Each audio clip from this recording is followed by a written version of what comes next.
This is Pastor Malik with Pakistan Connect, and today we're at Florid Commodities, where experts are closely monitoring the recent decline in the global crude oil prices. After weeks of fluctuation, prices have started to fall, raising questions about what's driving this shift and how it could affect markets like Pakistan.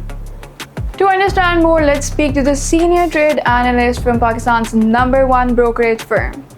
What's causing the recent drop in oil prices? काफ़ी ज़्यादा war चल रही थी, जैसे Ukraine Russia की war चल रही थी, इसराइल पैलेस्टाइन वाली वॉर चल रही थी। ओवरऑल इन जियोपॉलिटिकल रिस्क को देखते हुए अगर हम चलें, इनमें काफ़ी ज़्यादा हमें कमी देखने को मिली है, जिसकी वजह से क्या हुआ कि ऑयल प्राइसेस में काफ़ी अच्छा ड्रॉप देखने को मिला। डोनाल्ड ट्रंप लास्ट ईयर से उनकी प्रेसिडेंसी आई थी, फर्स्ट स्टेटमेंट जो दी थी तो उन्होंने यही बोला था कि ओवरऑल जितनी भी एनर्जीज हैं उनमें एक अच्छा डिक्रीज देखने को मिलेगा।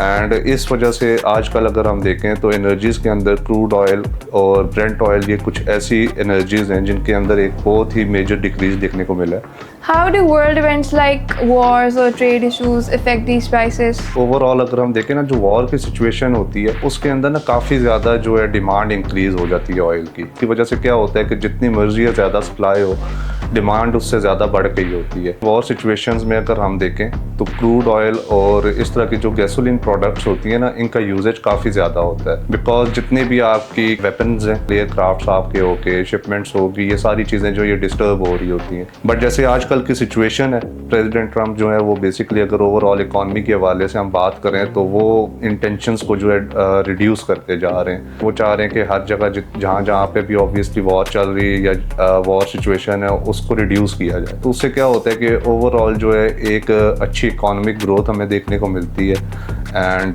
काफ़ी ज़्यादा ये होता है कि जो है डिमांड के अंदर कमी देखने को मिल रही है, जिसकी वजह से सप्लाई ऑटोमेटिकली जो है वो ज़्यादा से ज़्यादा होती जा रही है। Do you think oil prices could stay low or rise again soon?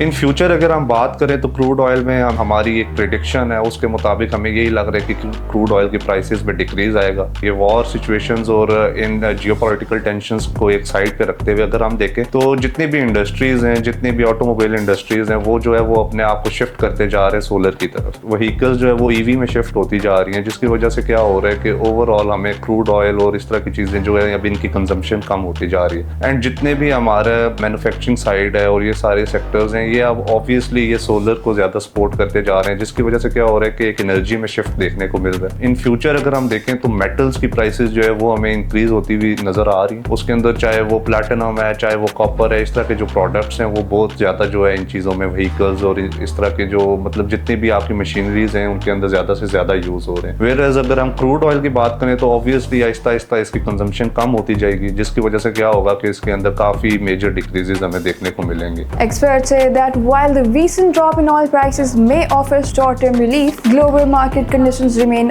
unpredictable. Any change in demand, production, or economic stability could quickly shift the trend once again.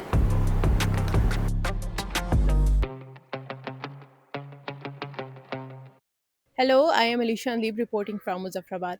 In Muzaffarabad, the rising cost of living has become a serious concern for ordinary people.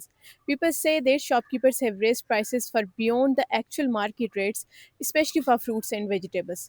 But when asked, most shopkeepers blame high transportation costs, supply issues, and rising fuel prices. With both sides pointing fingers, the question remains who is really responsible for this price hike. Let's hear what the people of Muzaffarabad have to say. जी बिल्कुल, जैसे कि सबको पता है पाक पाकिस्तान और अफ़गानिस्तान की जो हालिया कशीदगी हुई है बॉर्डर की, इस वजह से बहुत सारी सब्जियां जो नहीं आ रही।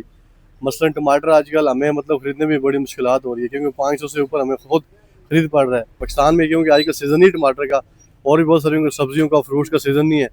मैडम, हमें तो बहुत ज़्यादा मसाइल आ रहे हैं। ज़ाहिर है गरीब बंदा अगर दिहाड़ी लगाता, अगर उसकी सैलरी इनकम इतनी है तो वो क्या करेगा? ज़ाहिर है इतना वो उसका खर्चा घर का वो चलाएगा या सब्जियां लेगा, जबकि टमाटर आज 500 550 को पहुंच गए। गरीब बंदा इससे तो बाहर हो गया ना, ये काम नहीं कर सकता है। ज़ाहिर है इतनी महंगाई के दौर में हम कैसे गुजारा कर सकते हैं? नहीं गुजारा कर सकते हैं और हमारे लिए बहुत मुश्किल है।